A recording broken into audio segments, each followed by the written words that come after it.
Good good good good good good. দাও মা দাও, আবার আবার আবার আবার আসো আসো আসো, আবার catch catch catch catch catch catch. নমস্কার বন্ধুরা, ডেজি অ্যান্ড ডন লাইফস্টাইল আপনাদের অনেক অনেক স্বাগত জানাই। সামনে কালী পুজো এসেই গেল, আর বেশি দিন নেই, সবে আজ 2 রাত্রি, তারপরেই কালী পুজো। তার আগেই আমাদের কাল থেকে শুরু হয়েছে ধনতেরাস। কাল আর পরশু 2 দিন ধনতেরাস থাকবে।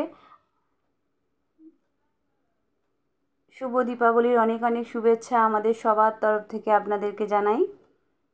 আজ আমি আমার 2 নাতি-নাতনিকে নিয়ে বল খেলাতে বসেছি। দেখুন, ওদের পছন্দের বলটা যখনই যার কাছে পৌঁছাচ্ছে সে সেইটা নিয়ে সোফায় উঠে বসে পড়ছে, কারণ ওই বলটাকে হাতছাড়া করা যাবে না। খেলার ইচ্ছে তো আছেই, খেলবো, কিন্তু নিজের পছন্দের বলটা যদি একবার নিজেদের কাছে চলে আসে তাহলে সেটাকে আগলে কিভাবে রাখতে হবে সেটা ওদেরকে দেখেই বোঝা যাচ্ছে। দেখুন, আর হলুদ বলটার উপর দুজনেরই খুব দুর্বল, মানে হলুদ বলটাকে খুব পছন্দ করে দুজনেই। যখন ডন পাচ্ছে ডন নিয়ে বসে থাকছে, আর ডেজি ওকে চেয়ে দেখছে, আবার ডেজি পেলে ডনেরও সেম একই ব্যাপার। তাছাড়াও আরও 2টো বল আছে, আমি ওটা দিয়েও খেলাবার চেষ্টা করছি। মাঝে মাঝে খেলছে, কিন্তু মনটা আছে ওই হলুদ বলের ওপরেই। আসলে কি, অনেক দিন হলো ওদেরকে সেভাবে খেলানো হয়নি, আর একটু খেললে ওদের শরীরচর্চাটাও হয়। যার জন্য আজকে ভাবলাম সন্ধেবেলা একটু ফ্রি আছি, যাই ওদেরকে একটু নিয়ে বল খেলাই। আমি সোফাটাকে ঠেলে দিয়েছি, যাতে ওরা বল নিয়ে ঘরের ভিতরে গিয়ে খাটের ওপরে বসে আগলে রাখে। যার জন্য ঘরের দরজাটাকে আটকে দিয়েছি, সোফাটাকে সরিয়ে দিয়ে, যে তোমরা এই জায়গাটায় খেলো।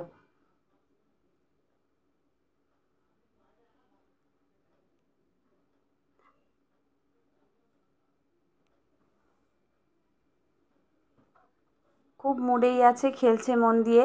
আমার কাছে একটা আছে, ওই বাচ্চারা যে খেলে বাবলস বলে না, ওই একটা খেলনা আছে। আজকে ভাবছি ওটা দিয়ে আমি একটু চেষ্টা করব, দেখবো যে ওটাকে ওরা কীভাবে মানে খেলাটাকে খেলে। আমি ওদের সামনে বাবলসগুলোকে করবো আর কি, ফেনাগুলোকে দেখবো ওরা কীভাবে সেটাকে রিয়্যাক্ট করে।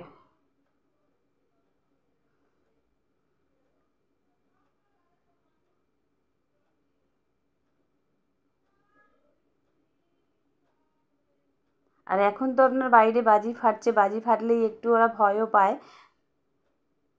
তাই রাস্তাতে এখন সেভাবে ওদেরকে বার করা হচ্ছেও না।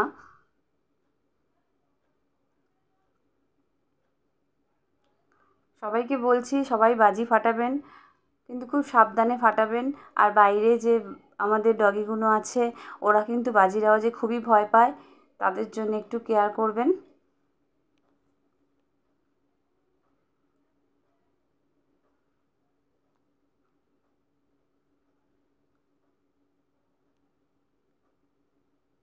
এখন আর ওদের বল খেলতে আর ইচ্ছা করছে না। দেখুন, আমি বল ছুঁড়ে ছুঁড়ে দিচ্ছি, কিন্তু সেই এনার্জিটা এখন দেখছি নেই। আর ডন তো অল্পতেই হাঁপিয়ে যায়। এই দেখুন, আমি আজকে ওই বাবলসের ওই খেলনাটা বার করেছি, এই যে বাবলসগুলো করছি, দেখুন কী রিয়াকশান দেয়। ওই দেখুন, ডন চালাতে শুরু করে দিয়েছে। এগুলো কী,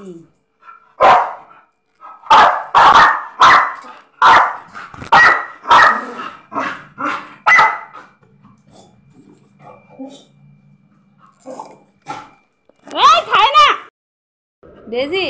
ওই দেখো ডনুকে দেখো, হাঁপিয়ে গেছে খেলা করে, বসে আছে এখন, হ্যাঁ হ্যাঁ করছে, হাঁপিয়ে গেছে, কিভাবে শ্বাস নিচ্ছে, কত জোরে জোরে আওয়াজ হচ্ছে, শোনা যাচ্ছে। হ্যাঁ, ও ডেজি ডেজি ও ডেজি, আজকে আমরা বাইরে গেছিলাম, লালু কেমন করে কাঁদছিল, উ করে কাঁদছিল, লালু কাঁদছিল। লালু বলছিল দিম্মা বিস্কুট দেবে একটু, তুমি তো ডনকে বিস্কুট দাও, ডেজিকে বিস্কুট দাও।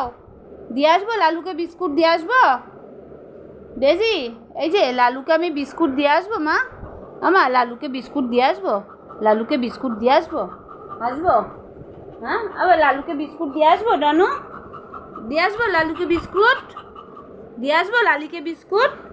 ও মা, বিস্কুট দেবো না, ঠিক আছে ঠিক আছে ঠিক আছে, বাবা আমার গায়ে উঠতে হবে না, লালিকে বিস্কুট দেবো না। আচ্ছা আচ্ছা আচ্ছা জানি, আচ্ছা আচ্ছা আচ্ছা।